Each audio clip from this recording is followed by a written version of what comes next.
शितले भारीच आहे की ग पैठणी. होय ना, आवडली ना तुला? चल आता मला याच्यावर एकदम झकास ब्लाउज शिवून दे. तुला लयच घाई झालेली दिसते पैठणी घालायची. हम्म. पण काय ग शितले, तुझ्या सासूला काय झाले? काय बोलल्या का तुला?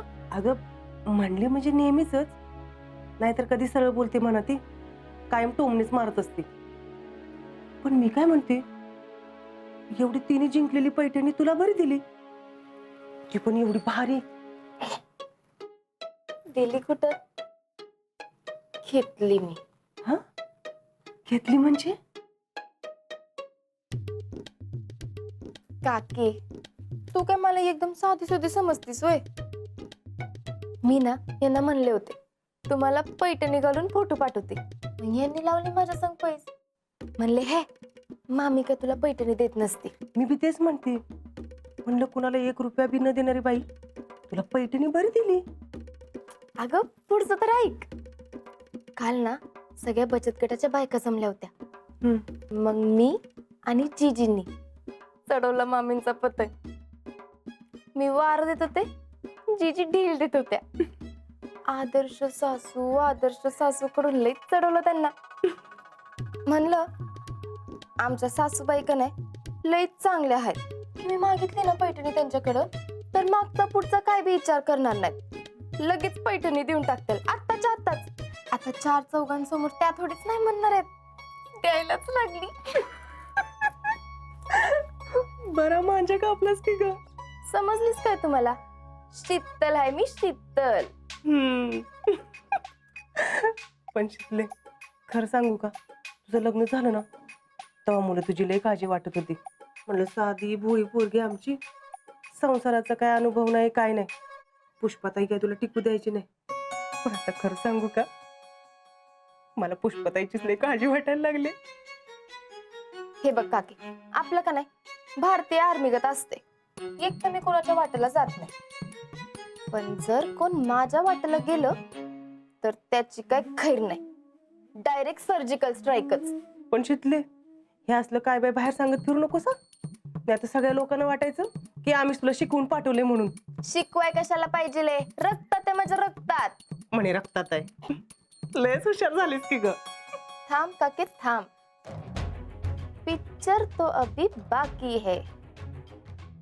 शीतल,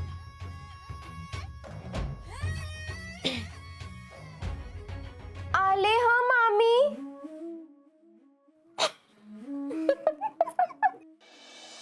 अहो भैया, नेमकं काय झालंय? काय झाले? हा, त्या दुसऱ्या पैठणीचं करायचं काय? भैया अजून तुम्ही त्या पैठणीतच अडकून बसलाय वे. त्याचं काय आता? त्याच काय? त्याच काय? त्याच काय? हा, त्याच काय? एवढा चॉईस करून कलर आणला, द्यायचा होता शीतलला, पण तिने दिला कुणाला? कुणाला? त्या मामीला. जाऊ दे किती सगळं. अरे काय जाऊ दे, आईला काय आमच्या आयुष्यात बॅड लकच लिहिलंय बघ. आपण एक काम करूया, आपण ना तिला तुमच्या लग्नात शालू गिफ्ट करूया. मग ह्या पैठणीचं काय करायचं? अहो भैया, परत परत तुम्ही तोच विषय काढताय. अहो भैया, अहो भाऊजीच्या रोलचा विचार सोडा आता, तुम्ही आता हजबंडच्या रोलचा विचार करा. हजबंड? काल मामांचा फोन येऊन गेलाय, ते म्हणले आई साहेबांना घरी घेऊन या बोलणी करण्यासाठी लग्नाची. त्याचं काय? त्यांना काय सांगणार? मग आम्हाला आम्ही स्वतः भेटून त्यांना सांगतो, आमचा काही लग्न करण्याचा मूड नाही आता. काय काय काय काय काय काय काय परत म्हणा. मूड नाही भैया, तुमचा मूड द्या सोडून आता. अख्ख्या गावात जाणार सगळे आणि म्हणे मला मूड नाही भेट. आमच्यावर आवाज चढून बोलायचं नाही, नाही तर कापून उसात फेकून देईन. अहो भैया, माझं म्हणणं समजून घ्या. अहो या सगळ्या प्रकरणामुळे आपली गेलेली पत परत मिळाली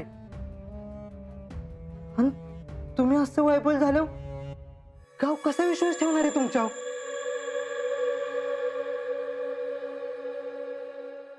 करेक्ट टॅलेंट राव.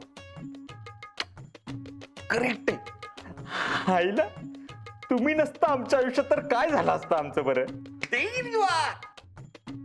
आपण काहीतरी केलं पाहिजे बघ. मग काय करायचं? ठीक आहे, आम्ही काढतो काहीतरी सोल्युशन. आता लग्नाचं मनावर घेतलंय म्हणल्यावर तडीच न्यायलाच पाहिजे. शीतलसाठी पैठणी घेतली पण तिनं ते घेतलीच नाही. बर ठीक आहे, नाहीतर नाही. पण आता आम्ही शीतलला शालू गिफ्ट करणारच.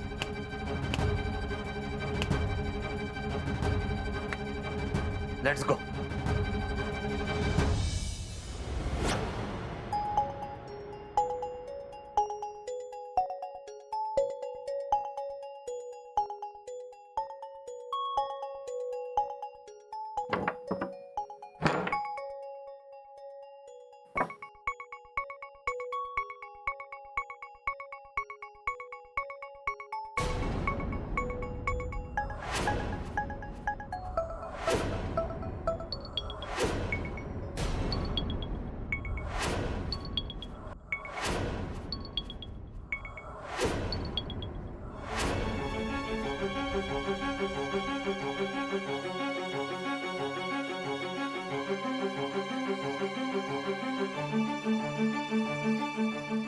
काय भारी आहे पैठणी.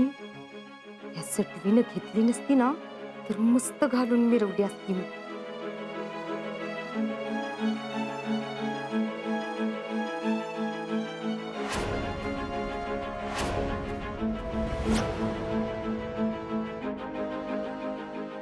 नेस हा नेस, दिवाळीला नेस, लग्नात नेस. आधी जाऊन तर बघ असा पचका होईल का नाही तुझा.